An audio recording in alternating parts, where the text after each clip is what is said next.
And we're here with Conor Ryan. Connor, what is up? Evan, doing well. How you doing?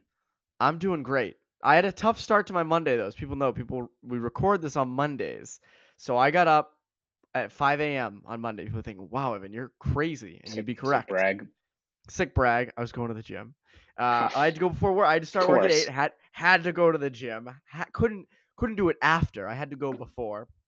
Uh, but so I wake up at 5, whatever. I also like getting up when like no one else is up, when it's just like me and you don't.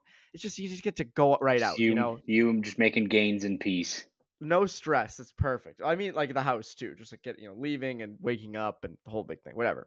Anyways, I go to walk out the front door, and what's scurrying across the front yard but a massive skunk, and I am so scared of skunks. Hate skunks, and if I see a big skunk. I think, my God, my mind's playing tricks on me. Like, there's no way that's actually real. So I thought I saw it go in the woods. I go outside and I start walking down towards my car. And halfway between me and my car is the skunk, and it's walking towards me. And I'm like, no way. So I run back into the house. Took me so long to decide. Ended up using the car in the garage instead, so I didn't have to go outside. Then I There get you to the go. gym, supposed to be open at 5. No one showed up to open it, so people are just waiting around the door until about 6:30. I felt so bad for the guy who had to come open it because he was getting like attacked by the people. People are just like roid rage, like, ugh, like open it up, and none of that. So that was my Monday. That was the start to my Monday.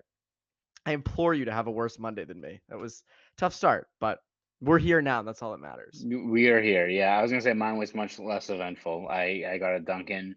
It was timely.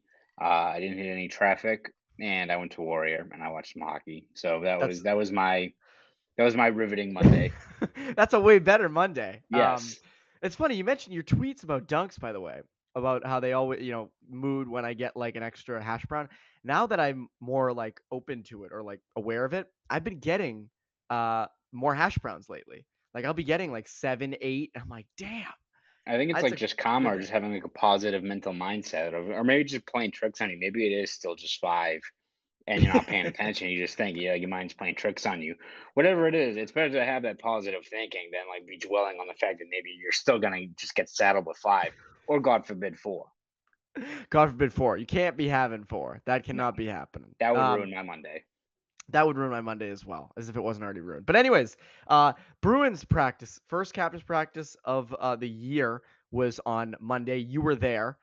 Uh, as you, Nothing crazy happened. Kind of just some drills, getting back into the swing of things. The normal suspects were there. So I figured this episode will discuss the biggest storylines we think that will be kind of prevalent throughout the year, the biggest ones that we think will have an impact. As the season goes along. And I think we'll start with this one because I think this will be the one that will be there from start to finish or start to middle. When when will the Bruins need Tuukka Rask? When will he be ready? How will Tuukka Rask do? How is he ready? And will the Bruins even need Tuukka Rask? And to kind of go back to the how will they make that work? I don't know. And I know we've said this before. I have no idea how this is actually going to work. You can do cap gymnastics, but are you going to send Swayman down? Are you going to, like, what are you going to do? Now, obviously, we can't sit here and project how Swayman's going to do. We can't sit here and project how Olmark's going to do, how they fit, what the price is. But what do you think is going to happen? Like, if you had to really make a prediction, what do you think is going to happen? Yeah, I mean, it is tough as you said because it's gonna be maybe the most frustrating storyline, and that I think from October all the way till January, when by that point we'll actually have a clearer picture. You're gonna have that speculation. Like I could see whether it's the first week of the season and Olmark and Swimmen both have shutouts, or they both get lit up in their first couple of games. You're gonna hear one side or the other about like, oh, we need Rask back, or it's like we don't need Rask back. He shut out the Buffalo Sabres. Like it's you're gonna have those two different arguments, kind of pulling at the rope, kind of having their own tug of war in terms of what is the best path to have. And the truth of the matter is, we don't know. We don't know yet, right? If you're looking at a best case scenario of Olmark, who builds off of the numbers he put together in Buffalo, and based on the way the Burns are paying him, you imagine that's what they're expecting, or at the very least hoping for getting out of him. But a lot can change. It could be even injuries, what have you, or just maybe a dip in performance. But then with Swayman as well, would the Bruins love for him to be a Calder Trophy candidate, a guy who runs with the opportunity given to him and builds off of last year?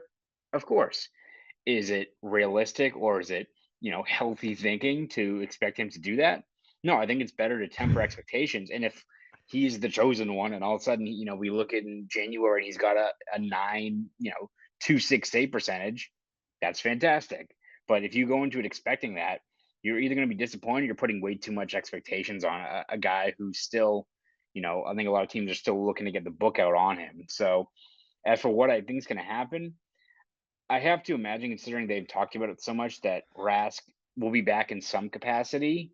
How those pieces fall in line, it's tough to even map out because I feel like you just again we've talked about this before, but I feel like Charlie and Always Sunny, where he's got that big board, looking at looking at different scenarios. That's how it is looking at the goalie situation because yeah, I'll say that I think probably Rask is back in some capacity, but to go through all the domino effects of what led to that, whether it's all right, do they do a 3-man rotation? Is Swayman, sent down to Providence with more reps? Is Allmark injured? Like, there's so many things that can go into it. But I have to imagine, considering they've already opened that door, and it seems like cap wouldn't be an issue, that he's back in some capacity. But again, a whole lot can change over the span of a week, a month, all that, especially with a situation like the Bruins have in net right now. Yeah, to me, like again, I think if I had to guess, I think Swayman and Olmark are good, not amazing. I don't think they're gonna make it super easy for the Bruins in the sense that they're gonna say, well, these guys are playing out of their mind good. There's no reason to bring you back, Tuca. And I don't think they're gonna make it easy in the sense that they're both gonna be terrible or one's gonna be terrible. And then it's like, well, we'll replace Swayman, we'll send him to Providence because he hasn't been playing well, and we'll bring Rask in. Or Olmark hasn't been playing well, we're gonna sit him on the ninth floor, eat the $5 million for now, and bring Rask back. I think they're gonna be good. I think they're going to be solid NHL goalies. I think it's expected that they're going to go through slumps.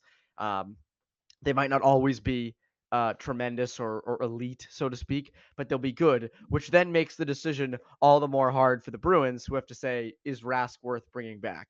Is this again? And it's going to become a gamble. The Bruins are going to think, do we take the chance of the goalies that we have now and kind of go past the franchise goalie like Rask, or do we bring Rask in and hope that doesn't stunt Swayman's growth or something like that? I think in that case, I think they still would bring Rask in. Making the money work though is going to be tough because you're also going to have to around that time think about spending in other places with trades and such.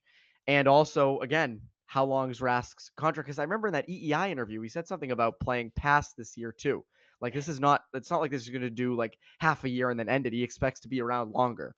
And he made it pretty clear that that's what he wants. So that's another thing. You have Omar for 4 years, correct? At 5 million Hmm. per.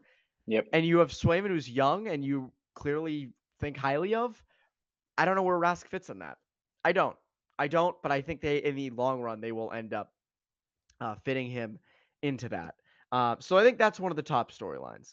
I think another top storyline that people are forgetting because Derek Forbort exists, but I think they shouldn't be forgetting because Derek Forbort exists. What is the left side like on D? They didn't improve drastically. This was not, going out and getting Matthias Ekholm or who was another big left shot defenseman that they were potentially I in mean, on it this was year. you would look at like Alexiak or even like the free Alexiak was agency the guy. Martinez or something like that. Yep.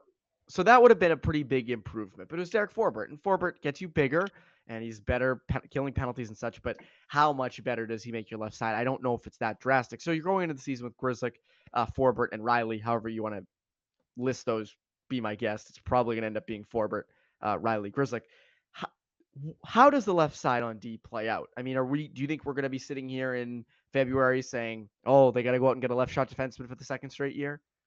Yeah, I mean, you can even draw parallels with kind of like the middle six of the Bruins right now and the left side of the defense, in which you have plenty of options. You have a lot of intriguing kind of combinations and pairings and and lines that you can kind of roll through right now.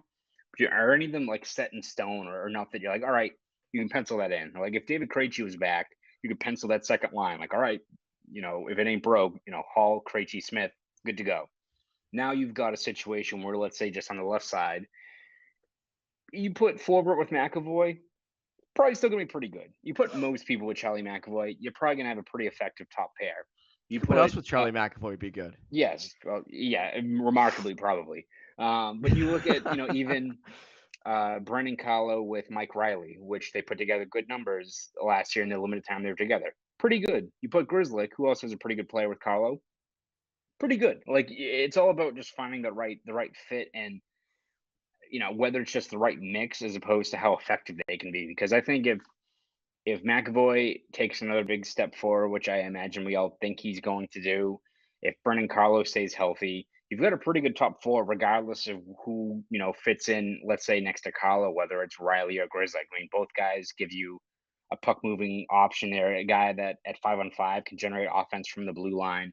Um, the pieces are there that make them an intriguing matchup, and whoever doesn't make the cut between Grizzly and Riley is your third pairing guy, and we'll get easier matchups and kind of drive that pairing next to one of Clifton or Lyle. So you have options. It's just, is it the right mix of what you were looking for when, like, let's say you're pretty good right now, but could you have been great if you got an Ekholm or someone like that and put you over the top? I think that's the question is you've got multiple, combinations you can look at. It's just whether or not it's the right fit. And it's the same with, let's say, the third line where you have Howell and DeBrusque and Foligno. Is it intriguing? Yes. Could they be good? Yeah. But is it the same as, going over the top and getting a legit, putting Coyle down there with a hopefully revitalized DeBrusque and Foligno or Howell? No, like you're still kind of making concessions along the way and hoping that just this intrigue and opportunity leads to tangible production, which we don't really know for sure we're going to get just yet. Best case scenario, Derek Forbort turns into like Dennis Seidenberg Yeah, I in mean, the yeah, that top would four. be Like that would be that'd a be great, that'd be a wild. huge Yeah, best that'd be scenario. Best case scenario is Bobby Orr. yes. But it doesn't seem like that's super likely because I think offensively, I don't think Forbort is all that incredible offensively. I think the big thing, best case scenario, would be even, just being good enough offensively, being like a Brandon Carlo Hmm. offensively, and being able to face those tough matchups. Because I don't believe Forbort is like this guy who is always eating up those top matchups, if I'm correct. I don't think the numbers completely indicate that. I think you would be more Yeah, I privy mean, to he was this. he was he was like a solid, like I guess, go-to shutdown guy for Winnipeg, but also like it's to be noted that Winnipeg didn't really have the most stout decor, so he's more or less thrown into those matchups. But again, And held you his also had own Connor for Hellebuck behind you. yes, again, so he held his own in terms of what was asked of him. So again, I think you put most guys with McAvoy. I think it's you're gonna have a good top pair. And is he better than Jeremy Lozon, who opened the year with McAvoy last year? I think he is. It's just whether or not they're are you going to have a very good top pair in which McAvoy is driving it, or are you going to have like an elite pair? Like where all of a sudden it's the perfect fit, and if forward is locked in and negating scoring chances, you freed up McAvoy to be much more active in the offensive zone, and it's a perfect fit. That's what they hope is going to happen. Is it going to happen? Is a guy like Fulbert the right guy to entrust that in?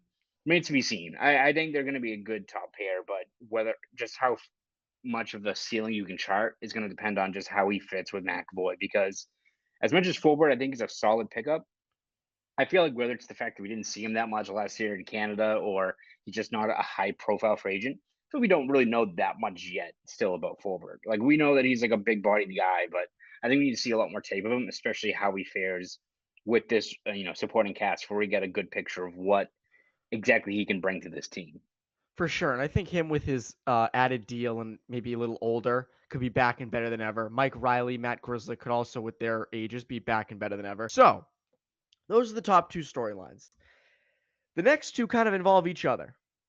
And it's kind of along the lines of the Rask style of storyline. First of all, how does Charlie Coyle do replacing David Krejci? And then along with that, is David Krejci going to return? Because I think this is the same thing. This hinges with the Rask thing. I think it's obviously way less likely that Krejci returns. If you were to put Rask's return at a percentage, I think it'd be around like 70 to 75%. Krejci would be around like 15%. Yeah, Um, 15, 20. 15-20 would be the ideal number right there. But if Coyle has 30 points through 65 games, yeah, 65 games, because that'd be around that time, 60 games, you will hear and see everyone calling for David Krejci to return. Now, if Coyle does produce, I think you'll still see it because it's still like, hey, you need playoff Kretsch. How can you not have playoff You're still Kretsch? dangling. I mean, it's not going to help that I think between now and like the time where the Czech extra league season's over, we're going to hear probably a lot more quotes of like, well, yeah, we hope to have him back. It's like honestly, I just wish we would just stop talking about it because now it's just like Yes. every time I think we're done talking about this, someone like takes a little thing of charcoal, just like throws it on the grill, just keeps that hope flickering just a little bit. So like I know we're just gonna hear it like time and time and again going forward. And it's not gonna help that like David Krejci's probably gonna have like be a A point per short game service. guy overseas. So And Spoke Z is going to keep tweeting the highlights of him of just course, dangling people and scoring goals and making things look easy. People are like, "Oh, see, look how good he'd be with the Bruins." It's like it's a little bit worse hockey, which kudos to him. He's home, like he's just kind of chilling, dominating, whatever. Like, go for it, man. So kudos to Krejci, but I do wonder though how Coyle does replacing Krejci. And again, this is another thing that we won't really get to see until the season starts because he can look as good as he wants in camp. I don't care. It's going to come down to how you do in these games, but all signs point to him playing a lot better. I mean, and we've said this in past episodes. Fixed knee, that's big. Way better line mates. You have Hall on your left, Craig Smith on your right. That beats what you've had in the past few years. That's even obviously a lot better than Johansson and Hyden. Um, and then also, you kind of have job security in a sense. Like, granted, yeah, Stadnika is there too and could potentially skate in there if you suck. But even then, I mean, I don't. It's not like Krejci's the third line center now, and it's like they're just waiting to move Krejci back up. It's not like Conan and Jay Leno, a few years, back in like 10 years ago. He's got the second line center spot. Do you see him, if you had to project, what do you see him doing this year? yeah. I mean, I think what you see is what you get with Charlie Coyle, and I don't think it's going to be all of a sudden a revelation of like who knew like Charlie Coyle was a 65, 70 point guy, right? Like I don't think that production is going to be there.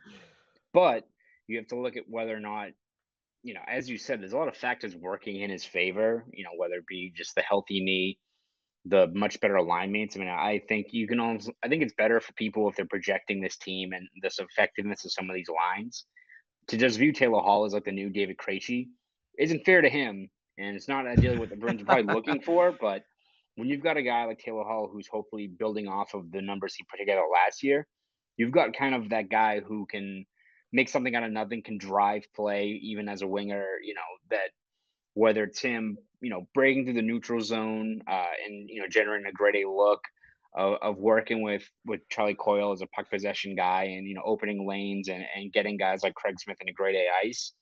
I think the production's going to be there, and it's all going to come down to whether or not kind of the same with like Fulbert and whether he's the right fit and whether or not you could have aimed higher. Like maybe Charlie Coyle by over an 82 game span as a 45, 50 point guy, and he's solid in his role. And again, sometimes I don't think the stats always map out just how effective a guy like Coyle can be. But if you get to, let's say, February and your line's doing pretty well, like, if you over an 82 game span, you've got Taylor Hall and Craig Smith both on pace for 20 goals and, 55, 60 points, and you're doing pretty well. But if David Krejci, that discussion's still out there dangling and it's an opportunity for you, or the Sharks are fully, selling a guy like Thomas Hurdle as maybe the top deadline pickup, I think you got to look at it, right? Because maybe your second line's still going to be pretty good this year, or at least solid.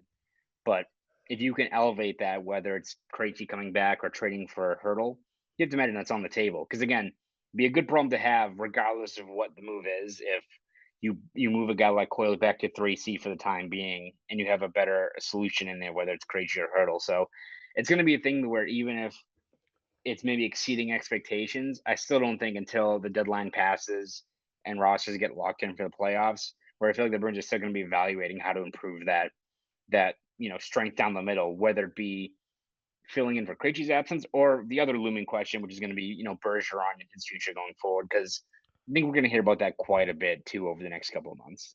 Yes, I also think the Hurdle thing is interesting. Not to get too nitpicky, because obviously you want a guy like Tomas Hurdle, but um, you mentioned Taylor Hall being the line driver of that trio.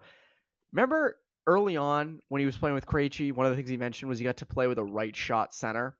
You wonder, Coyle's a right shot center as well, and you wonder if that's Mhm. going well. Is Taylor Hall going to love the idea of going back to a left shot center? I don't know. It's just something to think about. I wonder if they take that into consideration. If things are going well, if things are bad, I mean, if there's no production, then obviously it's different. But I do wonder about that. I think one thing you can book is the Coyle line is going to be very good in the ozone. And what I mean by that is, I can't guarantee production because with Coyle, it's very hard to tell. You can tell his knee's better, maybe produce a little bit more. But with his knee being better and Craig Smith there and Taylor Hall there, I think they're going to be very good cycling the puck down deep in the ozone, getting good looks, getting to the high danger areas, getting pucks up to the point as well. I think you can book that. I think that is something that's definitely going to happen.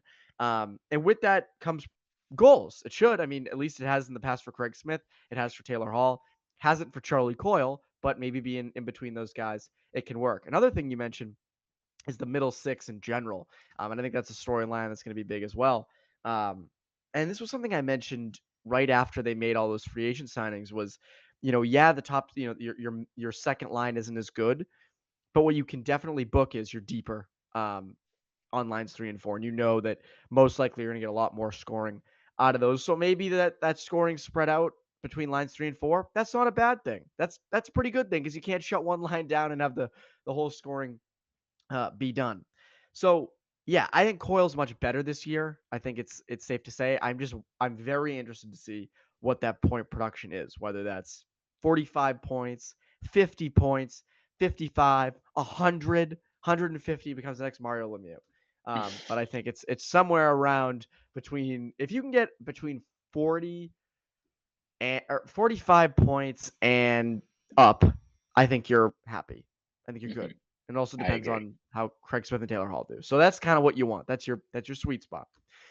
You mentioned it a little bit, Bergeron. This is something I think we're going to hear a lot about, whether it's us joking about him retiring or him, there's real talk about it, which I doubt there will be any real substantive things throughout the season. I think it's more you're going to look for certain things. You're going to look for maybe what he says when asked about it, which I think he'll probably stop getting asked about it once the season starts because it's just going to be the same answer every time. I'm focusing on this season. But I think if he gets injured throughout this year, if you see him go down with injuries throughout the year, he's had groin problems in the past. I think then you could start to wonder if this might be his last year or second to last year. But if he's putting up 80 points, I think it's gonna be hard to think that he's done, right? Yeah, no, I'd imagine if it's another, wouldn't say status quo, maybe just how good Bergeron is, that a status quo year would be something like that, where he's, a point per game guy, top three in the Celtic again. But if he has another year like that, it'd be tough to see him, call it quits then. But again, crazy things have happened. We also didn't think going into this offseason that David Krejci was going to go play in the Czech Republic and with a team with a big rooster on its chest. So I don't think we saw that coming. So crazy things have happened. And again, who knows how the season maps out with that. And I think just the overall status of Bergeron is obviously, dude's the captain. Guy is, if he's out any extended time at all, it's going to be tough for the Bruins to overcome, especially in this year where as much as he's not getting any younger, the reliance on Bergeron is even more heightened this year with Krejci gone, right? Because in years past, when Bergeron has had multiple nagging injuries and had to sit out some time, you at least had that contingency plan with David Krejci there, who can step into a first line role with Brad Marchand and David Pastrnak, still be pretty good, right? Like you're still at a pretty good solution. Bergeron misses time now. You've got what Coyle, Stanika, like Foligno. How like you've got options, as I've said Have before. fun, guys. Yeah, you have options. You have guys you don't have to like draw out of like from Providence to help out there. But do you have a David Krejci who's gonna like step into those shoes and still produce at a reasonable clip? Do you have a Riley Not really. Nash? Yes, of course. But that I think is going to be a thing to monitor, not just his overall future, but just the status of Bergeron this year, because it's a lot to ask for a guy in a win now window at his age with the mileage that he's had to not just be a top line producer for you, but to stay healthy and to contribute. Because if he's gone for any extended stretch, even if it's week to week and he's out 3+ weeks, It's not what you want to see for a Bruins team that is still going to be fighting for playoff positioning and need a legit guy driving at least one of those two top lines for most of the season.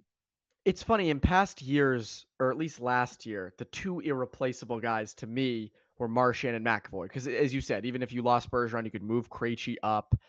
You had a little bit more depth there. Krejci's basically a number one center on most teams.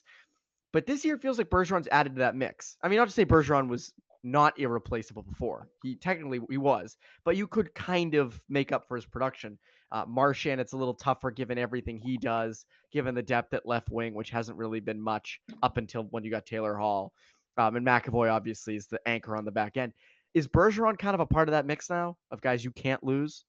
Yeah, I think so. I think just when you look at just the state of the depth chart and who's behind him, I think you can't afford to miss him now just because there's no set contingency plan, right? Like if Charlie Coyle is bumped up and it opens the door for Jack Stanika, is it intriguing? Yeah. Like to see how Jack Stanika does, right? Of course. But given the circumstances, certainly not, right? Like, perfect scenario would be like easing a guy in when the opportunity's there without sacrificing the end line production, right? It's like when you bring up young prospects, like let's say, let's look at like Fabian Lysell, for example. People are very excited to see how he looks, right? It's much better if he's eased in at like the end of the season and like once you already locked up player positioning and see how he does, then holy shit, like David Pasternak's hurt and Craig Smith is hurt and they need a guy on right wing. Well, let's call it Fabian Lysell. Is it interesting, intriguing? Yes, of course. Is it good for the team? Not exactly, right? You don't want to be rushing these guys up and plugging them into those roles. So it's the same with Bergeron, where you got options, I guess, but it doesn't outweigh the loss of losing a guy like Bergeron for any extended stretch of time this season. It's funny, you mentioned the getting thrown right in, and you think back to 2017, the playoffs when McAvoy just got thrown right in. No NHL experience before, just into the playoffs, and he was just a menace, and he was good. And now, obviously, he's been elite good ever since. But you wonder, like, that could have thrown off his entire career. Like, there are a lot of guys who that would have completely derailed things if things maybe didn't go well. It is not a miracle that he's been as good as he has been, but a lot of guys, as I said, could not handle kind of the introduction to the NHL that McAvoy had. And you hope that Lysell doesn't have to have that. You hope Lysell isn't forced right in. And maybe who knows, maybe he can withstand it. Like I have not seen much of Fabian Lysell. Maybe he can. Interested to see what happens with him because that'll be someone we watch throughout the year as well. But those are the biggest storylines I think this year that at least we can see now. As time goes along, they're definitely going to be they're going to be big ones as well.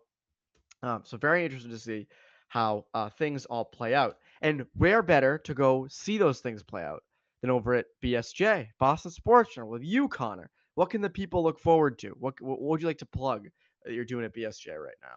Yeah, we're going to be looking more and more with training camp right around the corner at top roster battles, whether it's Brody Lyle and Connor Clifton, or how that middle six kind of sorts out and where the best fits are. We looked at whether or not Mike Riley or Matt Grzelcyk is the best fit next to a guy like Brendan Carl this year last week. We're obviously going to have plenty of stuff this upcoming week with the Prospect Challenge coming up and rookie camp opening. So will give us our first chance to actually see Fabian Lysell on the ice over at Warrior Ice Arena. So we'll have all that stuff over at BSJ. So subscribe to BostonSportsJournal.com. If you want to follow me on Twitter, you can do that at Conor Ryan _93. Go do all that for CLNS Media. I'm Evan Marinofsky. You Bruins Beat listeners, have a great rest.